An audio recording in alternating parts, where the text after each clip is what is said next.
US economy lost more than 20.5 million jobs in April, and 1.4 million of them were in healthcare, a sector that has historically been recession-proof. This chart shows employment numbers between 1990 and 2020. This downturn is the Great Recession, where millions of workers were laid off. You can see healthcare jobs continue to rise during that same period. And the same can be seen during other recessions too. But this time it's different, and experts say that the impact from the coronavirus crisis could fundamentally change the healthcare sector, and a lot of the jobs lost are not likely to return. Healthcare has been among the most resilient industries in the economy, and there are really two reasons for this. David Cutler is an economics professor at Harvard and has done a lot of work understanding how the medical system operates and how it responds to events like COVID-19. One is because people have insurance, and second is because people's illness tends not to vary too much over expansions and recessions. Since the pandemic, anything that's not emergency, people have cut enormously. And even many emergencies, use of care for emergencies is way, way down. To help the sector cope with the virus, some healthcare restrictions were relaxed as part of the $8.3 billion coronavirus stimulus package.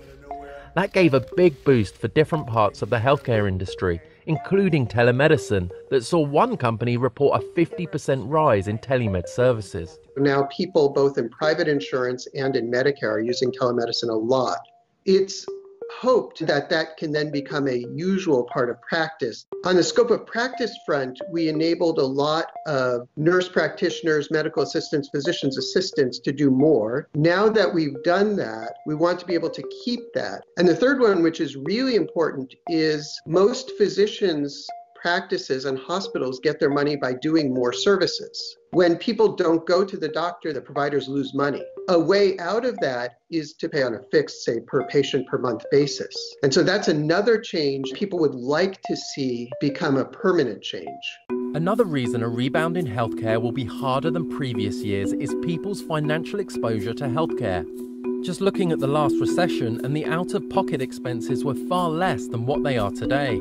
If you're in a big recession and you now learn that you're going to pay $2,500 out of pocket before insurance pays anything, people may decide they're happier cutting back, particularly since they just had experience cutting back during the first phase of the COVID epidemic. If you then add on top of that what the potential for example, COVID to come back in the late summer or fall, and by that point, you really have people with a very different outlook for what they want in the medical system, providers in very different shape, and people in a financial situation where they may not want to go back to the care they were receiving.